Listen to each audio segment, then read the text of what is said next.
AT&T's 3G network is shutting down on February 22nd, 2022, and even some 4G devices like the beloved Mobley are likely to be impacted. We've got all the details.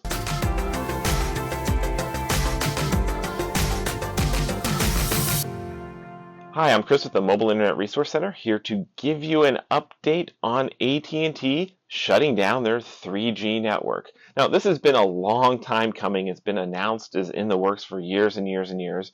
Just like all the other carriers, AT&T is phasing out 3G to make more space for 4G and particularly for 5G. And AT&T is the first of the carriers to reach their deadline of when their 3G network is shutting off, and that is coming up just in a few weeks, February 22nd, 2022. Now, not a lot of people still have old 3G devices kicking around. There's not a lot of places in the country where there's only 3G coverage available. So for most people, there's not going to be much of an impact when they finally flip the switch and 3G goes away. But for some, there will be, including some people who might be caught by surprise because they have 4G devices, whether phones or certain data devices that are actually behind the scenes dependent on the 3G network. So why is this going to happen? Well, first off, for phones, a lot of early 4G phones actually used 3G for their voice calls. So you'd make a call on your phone, it would switch back to the 3G network and use the 3G for that voice call. A technology called Voice over LTE or VoLTE came about midway through kind of like the 4G era, and phones started to support that, and they could make the phone calls, voice calls, and text messages over 4G, no longer needing the 3G network. So the problem is, any of these early 4G phones, once that 3G network goes away, they will no longer be able to make voice calls. So AT&T has published a whitelist going all the way back of all the phones that are before or after the cutoff. In the iPhone world, it's iPhone 6 or newer supports voice over LTE.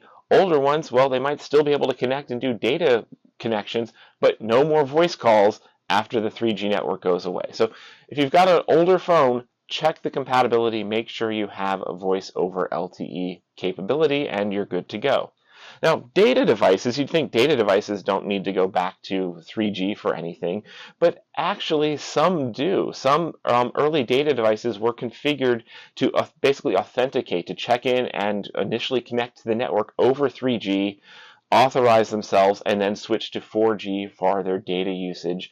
And some of these devices have since been updated with firmware updates and stuff, so they will continue working long into the future, but some are kind of orphaned and are not being updated. So you've got to also check AT&T's whitelist to make sure your devices, particularly older data devices, will be supported. And there are some devices that a lot of our audiences rely on, like the Mobley, this telematics device that we could plug into a car, and for $20 a month you used to be able to get an unlimited, completely unthrottled, amazing data plan. The Mobley is not on AT&T's whitelist and is presumed will no longer be able to work after February 22nd. Other devices like the LB1120, this LTE standalone modem here that you could plug into devices, also is not on AT&T's whitelist and presumably will not work and does not have a firmware update. So these devices, no guarantees, but after February 22nd, might be bricks. Now, the data plans in them, on the other hand, you might be able to move to a compatible device and have them keep working. So keep that in mind. It's not like your data plan is necessarily going away, but these devices might not be able to reliably connect to the network anymore. Now, most AT&T hotspots and most of the more mainstream data devices, those have all had software updates and will be compatible going forward. But again, check the whitelist to be sure, and if it's not on the whitelist, well, all bets are off what might happen in February 22nd for older devices. Now, when it comes to like other things, like things that were not sold by AT&T, like routers, for example, a lot of those are getting software updates. So Wi-Fi Ranger has published some documentation about some of their older devices and how to make sure the firmware is up to date to have compatibility. PepWave has done the same. There's a few older PepWave devices that need firmware updates to be compatible. For the most part, though, cellular routers are not really having an issue with this transition. Now, AT&T is not the only carrier that is shutting down their 3G networks. They're just the first to do it. Next up is Sprint's CDMA network, now subsumed by T-Mobile, will be shutting down March 31st, 2022, so they're the next on the list.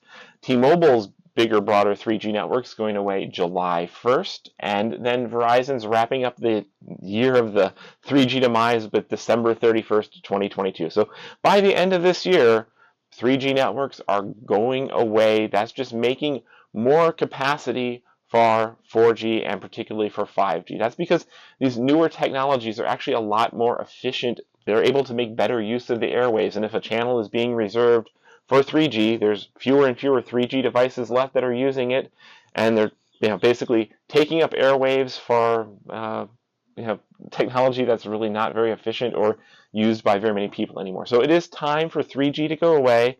4G will be around for a long time to come. No worry about 4G devices unless you have some of these kind of older 4G devices that are about to become bricks. So do your homework. Make sure nothing catches you by surprise. Hopefully not too many of you are still clinging to some of this old technology, but if you are, it is time to upgrade.